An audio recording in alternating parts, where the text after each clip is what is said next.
Bonjour et bienvenue sur Plume à Papote. On se retrouve pour une nouvelle vidéo sans aucune prétention, aucune. Je suis pas apprêtée. J'ai juste une page de notes là pour vous parler des 7 livres dont je souhaite vous parler dans ce bibliovlog. Mais avant tout, posez-vous, j'espère que vous allez bien et que vous allez profiter de cette vidéo en ce dimanche matin. Je vous réexplique rapidos le concept du bibliovlog. Je vous parle en fait exclusivement ici des livres que j'ai empruntés au Bibliobus ou sur la plateforme Lirtuel, et ce gratuitement, puisque ce sont 2 services en province du Luxembourg et en Belgique francophone pour Lirtuel qui sont gratuits. Sachez qu'il y a des alternatives identiques qui existent en France et pour les autres pays, je suppose également, mais n'hésitez pas à vous renseigner autour de vous. Parce que oui, les livres c'est génial, mais on est dans une trend, dans une époque de surconsommation. Donc voilà, les bibliovlogs c'est un petit peu ma part à moi pour vous inviter à réfléchir à votre façon de consommer la littérature et aux alternatives possibles. Bon alors maintenant que les spoilers alertes sont faits, je vous parle de livres que j'ai empruntés en 2024 et que j'ai lus seulement en début 2025. Oui, je les ai prolongés au maximum, notamment pour un dont je vais vous parler en fin de vidéo. Je l'ai prolongé 4 mois, c'était le maximum autorisé, mais voilà, il est lu et je suis ma foi bien contente de cela. On va tout de suite commencer parce qu'il y en a 7, je ne les ai plus en ma possession comme c'était des emprunts. C'est pourquoi vous allez avoir droit donc aux incrustations par ici. Alors, un livre qui m'avait été recommandé sur un compte féministe sur Instagram, c'est Le Grand Incident de Zelba, qui va nous relater en fait des aventures au musée du Louvre, qui dernièrement d'ailleurs a fait parler de lui il me semble. Donc si vous voulez, n'hésitez pas à emprunter ce livre ou à l'acheter. Il s'agit d'une bande dessinée ou roman graphique, et on va suivre en fait ici des statues, des œuvres d'art, et pas que des statues, toutes les œuvres d'art féminines vont se mettre en grève au Louvre et donc disparaître peu à peu. Pourquoi ça? Eh ben suite au comportement aberrant, mais qui n'étonne absolument personne chez les femmes, des visiteurs masculins. Et donc une solution va être mise en place pour pallier à ce grand incident, et la morale de l'histoire, c'est une forme de conte, donc il y a bel et bien une morale, est vachement assez sympa. On y traite de féminisme, de féminité, de respect de l'autre, de consentement, mais également d'art, et de ce qu'on peut faire nous à notre petite échelle, et également il y a toute cette notion autour des œuvres d'art qui nous sont transmises, qu'est-ce qu'on en fait, etc., etc. Donc voilà, j'ai particulièrement bien aimé cette bande dessinée. Je n'étais pas du tout fan du style des dessins. Pour moi c'était un peu trop brouillon, pas assez recherché, pas assez travaillé à mon sens, mais l'histoire, le fond, les personnages m'ont beaucoup plu, énormément plu même. Donc je peux que vous recommander cette lecture, surtout en ce mois de mars. Foncez dessus, vous ne serez absolument pas déçus. Alors le deuxième livre, on va tout de suite passer sur un genre totalement différent. Je pense que vous n'êtes pas prêts pour la transition, et moi non plus j'étais pas prête. Il s'agit du tome 1 des Loups du millénaire de Sapir à... j'ai mal écrit son nom... Englard, je ne sais plus. C'est un livre qui m'a été recommandé par une de mes abonnées sur Twitch, sur Instagram, etc. parce qu'elle l'avait lu. Et elle a lu plusieurs tomes de la saga et elle m'avait dit normalement tu devrais aimer. Ça l'a pas fait du tout malheureusement, et j'en suis désolée parce qu'elle me le recommandait vraiment avec beaucoup d'entrain et en étant sûre que ça allait matcher avec moi. Moi j'ai pas aimé les thèmes de ce livre, j'ai pas aimé du tout l'écriture que j'ai trouvé relativement plate. D'ailleurs j'ai lu ce livre au mois de janvier, je suis bien mal prise pour vous en parler, j'ai pas relu le résumé depuis, mais je pense qu'on peut d'abord s'accorder sur cette couverture que je vais voir au montage, qui est ultra méga malaisante et mal faite. En fait la couverture est bien si vous enlevez les 2 yeux, et donc moi j'en étais à un point où j'en pouvais plus de le voir, où j'ai mis du washi tape sur ces 2 yeux pour lire sans aucun souci ce bouquin. Voilà, j'en étais là, je la trouve kitsch, je sais pas ce que les gens ont fait. Voilà. J'ai dit oui, ça passait peut-être dans les années 2000, 2005, mais là en 2025, 2024, ça ne passe plus. Alors si je me souviens bien, on suit une jeune fille qui fait partie d'une meute. Elle est adoptée par une famille, donc elle sait pas trop ses origines, etc. Et les loups, en fait, c'est des loups-garous, hein, bien sûr, c'est les loups du millénaire. Les loups, en fait, sont très très à l'aise avec leur corps. Il n'y a pas beaucoup de tabous sur les relations entre eux, etc. Donc dès que l'âge du consentement est atteint, on se dit en fait leur affaire est faite, ils perdent leur virginité et, parce qu'ils écoutent vraiment leurs instincts les plus basiques, on va dire ça comme ça. Sauf que notre héroïne, dont j'ai totalement oublié le nom, elle ne s'est pas du tout pliée à cette tradition et elle a 20 et des ans maintenant, je sais plus quel âge, elle a peut-être 21 ans, 22 ou 25, j'en sais plus rien, mais elle est vierge et en gros c'est un secret un peu beaucoup honteux pour elle. Donc personne dans ses amis, dans sa famille adoptive ne le sait. Et alors en plus de ça, il y a cet attrait donc de courir, de participer à des courses, je sais même plus comment ils appellent ça dans le livre, pour trouver son compagnon ou sa compagne en gros de vie. J'ai plus absolument les termes tellement je l'ai lu il y a longtemps et qu'en gros on s'en foutait. Et Vlatipa que notre petite bonne femme là, elle va taper dans l'œil de l'alpha. Alors oui, on est vraiment sur le cliché de l'alpha qui dirige tout dans la meute, qui est au courant de tout, bidule, bazar, etc. Et bref, ça va être en fait dans ce tome 1 toute leur histoire d'amour. Et encore, moi j'ai pas trouvé que c'était si mignon que ça, mais bon voilà, c'est sous les goûts, les couleurs. Ils vont se tourner autour et l'idée c'est que lui arrive à la convaincre qu'il l'intéresse et vraiment, et pas juste pour passer la saison des chaleurs ou quoi, mais pour du long terme. Si je me souviens bien, enfin il y avait, voilà. Et alors, pour justifier le nombre de tomes de cette saga, ben, il faut bien qu'il y ait une intrigue plus générale, un truc dans l'univers qui pose problème. Et ça va arriver, mais vraiment à la fin du premier tome. Et moi j'étais là, mais ça tombe comme un cheveu dans la soupe, quoi. Il fallait nous introduire les tenants et les aboutissants bien avant pour que ça fonctionne et pour que ça arrive à nous titiller, parce que là j'ai trouvé que c'était un procédé scénaristique vraiment trop simple et trop facile. J'ai aimé aucun des personnages. La famille adoptive, elle est au courant de rien. La meuf, elle faisait des choix qui pour moi me semblaient mais vraiment bizarres. Ses amis, alors les amis, oh. Donc avant d'être interrompue par un manque de place sur ma carte mémoire, je vous expliquais que les amis de l'héroïne m'étaient absolument imbuvables, vraiment des gens détestables qui ne la soutiennent aucunement, qui amènent leurs problèmes, enfin ses problèmes à elle, quand elle en parle, etc., quand elle ose enfin leur en parler, enfin ses amis, donc c'est elle, sont là en mode oui mais moi en fait nanana, et lui en veulent quand elle prend un petit peu de temps pour elle pour faire le point et prendre de la distance, justement parce que ses amis ne la soutiennent absolument pas. Donc voilà, j'ai détesté les personnages secondaires. Il n'y en avait aucun qui trouvait grâce à mes yeux. Le meilleur ami de l'alpha, en fait, non plus. Il fait que du caca boudin avec son alpha et la meuf de son alpha. Donc moi j'étais là en mode mais c'est quoi ces gens, quoi. Donc non, c'était pas un livre que j'ai trouvé extrêmement good vibes. Il y avait aussi cet aspect sur la virginité qui me posait énormément de questions. Alors certes, ce n'est pas vraiment épinglé comme quelque chose à suivre, etc., etc.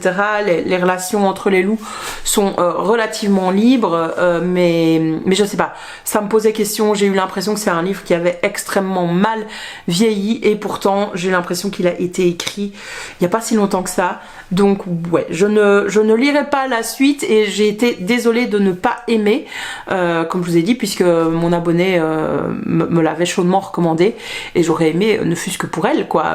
J'aurais aimé, ne fût-ce que pour elle, mais ce ne fut pas le cas.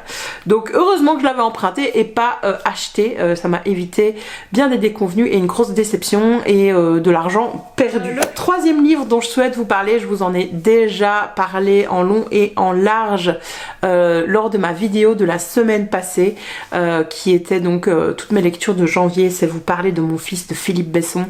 Je vais pas tout redire, mis à part que ça a été mon premier mes coups de cœur de 2025 et en même temps c'est très bizarre de dire que ce livre est un coup de cœur tellement les thèmes qui sont travaillés dans la thématique, l'histoire, c'est dur, c'est très triste. J'ai fini en larmes, enfin je me suis retenue pour ne pas pleurer en le lisant à la fin parce que j'étais en direct sur Twitch et donc je me dis bah non, il y a des gens qui me regardent, je dois un peu animer la soirée, etc. Ils viennent pas pour me voir pleurer, mais j'ai pas su le cacher totalement. Ils m'ont dit d'ailleurs, tu as l'air extrêmement triste à la fin de ce livre. Je dis oui, vraiment, il m'a chamboulé, il m'a remué. Toutes les personnes sur Instagram que je suis qui l'ont lu, que je l'ai vu passer en tout cas, j'ai été leur parler en message privé et elles m'ont toutes dit ce livre en fait c'est horrible, j'ai déjà chialé plein de fois. Je dis mais moi aussi, j'ai vraiment pleuré à chaudes larmes à un moment donné quand je le lisais chez moi toute seule. Mais voilà, c'est un livre peut-être à ne pas lire en public si comme moi vous êtes sensible et vous pleurez facilement à la lecture de livres, mais c'est absolument essentiel comme lecture. Ça traite de harcèlement, harcèlement scolaire, cyberharcèlement même, et malheureusement l'issue est fatale et c'est pas simple à lire, même si c'est d'un point de vue totalement, non pas totalement extérieur, mais d'un point de vue extérieur à la personne qui est harcelée. Donc ouais, je vous encourage franchement à lire ce livre, même si je comprends le reproche qui lui est fait, à savoir qu'il est très consensuel, mais par rapport à l'empathie que vous pouvez développer, je pense que c'est une lecture absolument essentielle. C'est un livre qui est fait pour ça en fait, pour développer son empathie plus qu'autre chose. Ça va pas dénoncer, ça va pas changer les choses, mis à part en apportant peut-être un petit peu plus d'empathie dans les cœurs des hommes, et Dieu sait qu'on en a besoin en ce moment. Je le mentionne très brièvement, mais je vais pas vous en faire un résumé, mais sur Lirtuel, il y a la possibilité d'emprunter tous les tomes de Cardcaptor Sakura. Ça me fait très mal de l'avoir dit comme ça, mais en même temps, c'est ainsi que j'ai découvert la saga. Donc Cardcaptor Sakura, moi personnellement, j'en suis au Clear Arc. Donc c'est la deuxième saga du studio Clamp, avec les mêmes personnages, etc., la même histoire. Sakura est juste plus grande et ses cartes continuent à faire des leurs. Et donc elle doit à nouveau les recapturer. Tout cela avec une menace bien présente, et des forces magiques qui lui mettent des bâtons dans les roues. Ça ressemble très fort au premier arc, on va pas se mentir. Donc là j'en suis qu'au tome 4, donc je me demande comment ça va évoluer, en quoi ça va évoluer, mais c'est toujours aussi mignon, et je me dis que je vais quand même vous le mentionner, puisque depuis le 1er mars, les deux saisons de Cardcaptor Sakura sont disponibles sur Netflix, donc peut-être que vous, comme moi, vous faites ce moment nostalgie. Bon voilà, je découvre la suite de l'histoire et j'aime vraiment beaucoup. Pour la fin de cette vidéo, nous allons parler non-fiction. Ça, j'adore le bibliobus pour emprunter des non-fictions, parce que je trouve que c'est essentiel d'en lire, mais on va pas se mentir, c'est toujours un petit peu cher, et souvent quand j'achète de la non-fiction, elle dort dans ma bibliothèque pendant quelques temps. Là, comme je les emprunte, que je peux les prolonger mais d'une façon quand même très définie, ça m'oblige à les lire plutôt que de les laisser dormir dans ma bibliothèque, dans ma palle, donc c'est très bien. Une autrice que j'ai découvert en 2024, c'est Salomé Saké, avec son titre Résister, que j'ai acheté là, et j'ai vu qu'au bibliobus je pouvais emprunter Sois jeune et tais-toi. C'est son premier essai, c'est sur la jeunesse, et elle va dresser un bilan. En fait, elle fait une enquête qualitative auprès des jeunes pour voir un peu quels sont leurs soucis, ce qu'ils ont en tête, comment est leur vie, quels sont les thèmes qui les démangent, etc.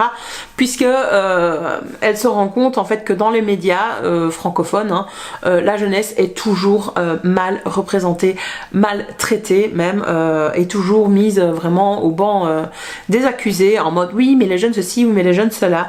Et donc elle a voulu aller sur le terrain et interviewer je ne sais plus combien de personnes pour se rendre compte un petit peu de ce qui faisait la jeunesse, ce qui est intéressant pour eux, pas intéressant, ce qui les touche pas, et ainsi de suite et ainsi de suite.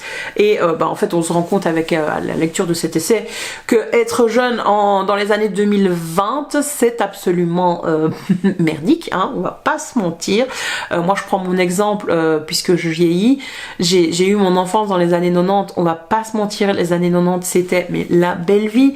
On commençait seulement à parler un petit peu de l'environnement, mais pas tant que ça. La plupart des scandales environnementaux, écologiques, on n'était pas au courant. Moi, le plus gros scandale environnemental dont je me souviens quand j'étais petite, quand j'étais enfant, c'est le naufrage du navire Erika, je pense qu'il s'appelait Erika, non, près de la Bretagne. Est-ce que c'était en Bretagne ou quoi, je sais plus. Et donc cette marée noire, mais voilà, on parlait absolument pas de pollution, on vivait bien, on devait absolument pas se limiter. Ce qui faisait qu'on se limitait, c'était tout simplement le fric, hein, on va pas se mentir. Donc oui, et encore, et puis les années 2000-2010, alors oui, il y a eu des attentats qui sont arrivés depuis 2001, oui, ça a été un changement dans le monde, un changement de paradigme, mais ça n'a pas non plus été, pour ma génération, j'ai envie de dire, on n'a pas dû s'engager, on n'a pas dû on n'a pas dû aller se battre et ainsi de suite, et on avait des perspectives d'avenir, point de vue boulot, point de vue de l'écologie et ainsi de suite. C'est plus le cas maintenant, hein, très clairement. Je pense que vous êtes un peu comme moi et comme beaucoup de gens autour de moi. On dit mais c'est la merde totale et intégrale. Et donc qu'est-ce qu'on fait, quelle résilience est-ce qu'on a, etc. Alors ce livre n'apporte absolument pas ces réponses-là. C'est un livre qui dresse un peu le bilan, mais qui permet à nouveau d'éprouver un petit peu plus d'empathie et d'exercer son empathie envers cette jeunesse. Moi j'ai bien aimé le lire, étant donné que je travaille avec des jeunes. Alors elle a été interviewée des jeunes, je pense, plus vers 17, 18 ans et 20 jusqu'à la trentaine. Donc c'est pas vraiment mon public, mais ça permettait de remettre en perspective certaines choses qui pouvaient se passer avec mes étudiants. Donc voilà. Je vous recommande, si en effet vous voulez un petit peu d'espoir, un petit peu d'empathie, n'hésitez pas. Alors le livre donc que j'ai reporté pendant 4 mois, le voici, c'est le journal d'Alan Rickman, bien entendu rédigé par Alan Rickman. Je ne peux pas vous le montrer, je l'ai rendu, mais c'était une pavasse, mais intégrale. C'était tellement une pavasse, c'était tellement énorme que j'ai arrêté de le lire sur l'exemplaire que j'avais emprunté au bibliobus et j'ai été l'emprunter sur Lirtuel pour le lire sur ma liseuse. J'en étais là tellement j'en pouvais plus du bouquin. Voilà, donc en fait on va avoir l'intégralité des journaux d'Alan Rickman à partir des années 90. Je pense que la première année c'est 93 jusqu'à sa mort, presque, parce qu'à la fin il écrivait plus, mais donc la dernière année complète avant sa mort. Et puis on a un espèce d'épilogue rédigé par sa femme, sa compagne de nombreuses années, depuis son adolescence, qui va nous expliquer ces derniers jours, comment ça s'est passé, etc. etc. Ça avait un côté très intéressant, mais à d'autres moments c'était pas assez profond, puisque lui savait exactement bien de quoi il parlait, etc. Et donc à un moment donné ça n'est plus que des noms qui sont lâchés, j'ai vu machin, j'ai vu bidule, j'ai vu machin, j'ai vu bidule, voilà. Donc ça m'a permis de savoir qu'il avait tourné dans certains films dont j'avais totalement oublié, que je n'ai jamais vu d'ailleurs, même si je suis fan de l'acteur, mais j'en ai vu beaucoup. Voilà, mais on n'a pas vraiment de coulisses, vraiment, on n'a pas vraiment de choses extrêmement croustillantes, etc. Par contre, il y a des moments qui sont en effet un petit peu désolants, parce qu'on se dit oh là là, il galère et il se sent pas bien. Tu vois que c'était quelqu'un qui était très sensible et qui se posait beaucoup de questions sur sa vie, sur son acting, son métier et sa relation justement par rapport à son métier et aux autres. Donc ça c'était pas mal. Pas le livre que je recommande absolument, sauf si vous êtes ultra fan de cet acteur. Vous allez pas avoir de tranche de vie vraiment qui va expliquer tout. C'est trop court en fait. Les journées qu'il raconte sont vraiment trop courtes. Ce sont quelques paragraphes, quelques alinéas. Et voilà.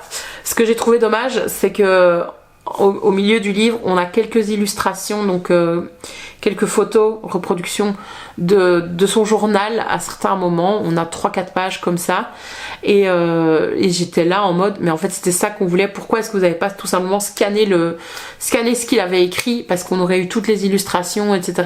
Que là on a un contenu assez dense, assez indigeste, sans tous les ajouts qu'il a pu ajouter, et sans sa plume vraiment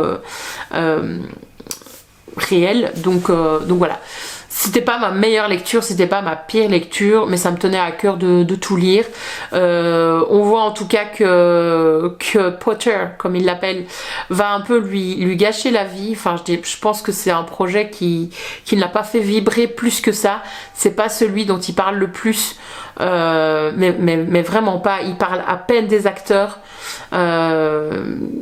Pourtant qu'il a côtoyé pendant des années des jeunes acteurs. Par contre, Maggie Smith, ça il en parle.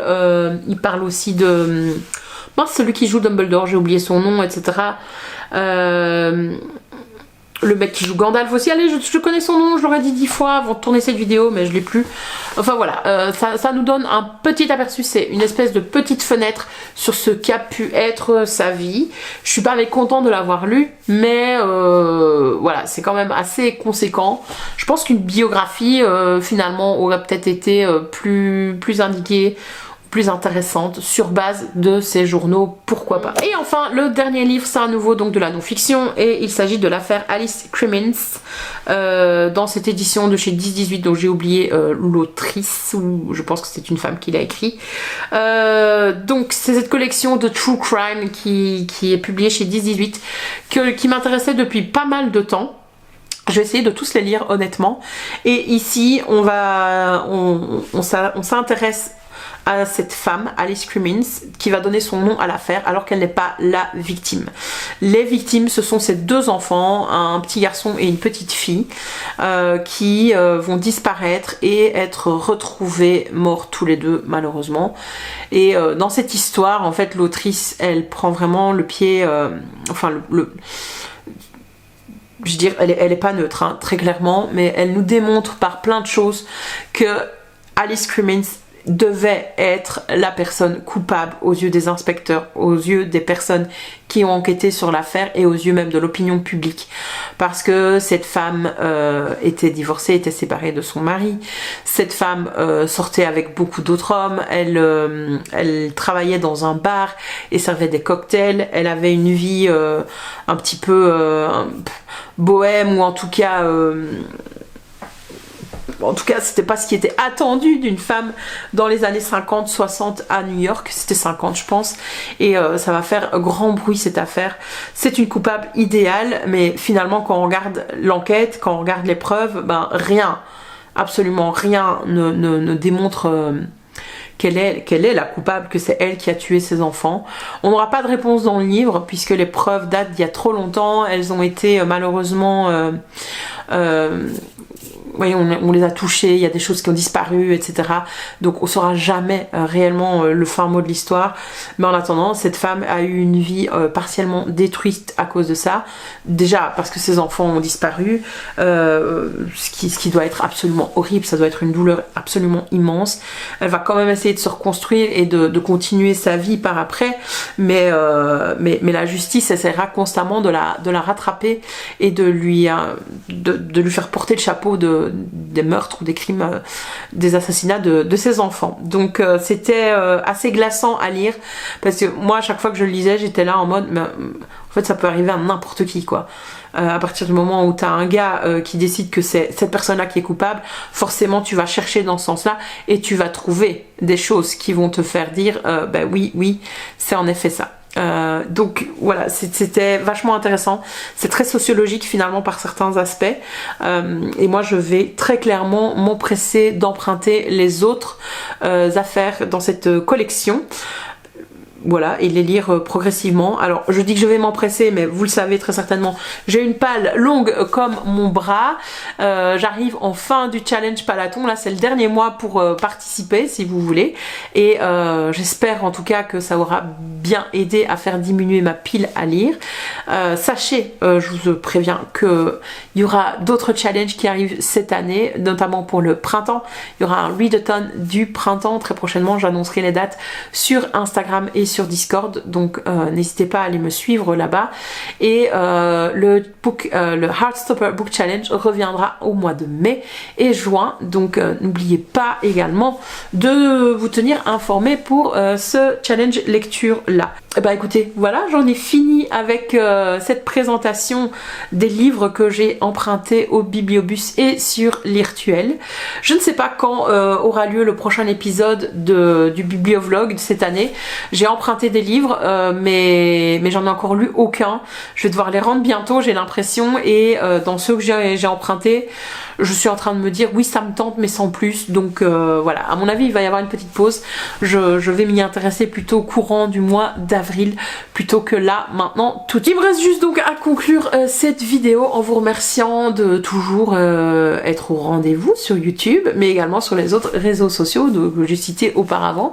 N'hésitez pas à me dire si vous avez une bibliothèque bien fournie dans votre village, votre ville, etc. Et à me dire ce que vous avez emprunté dernièrement, ça m'intéresse fortement, donc les commentaires sont ouverts. Je vous remercie d'avoir regardé la vidéo jusqu'au bout et je vous dis à très vite sur Plume à Papote. Bye bye.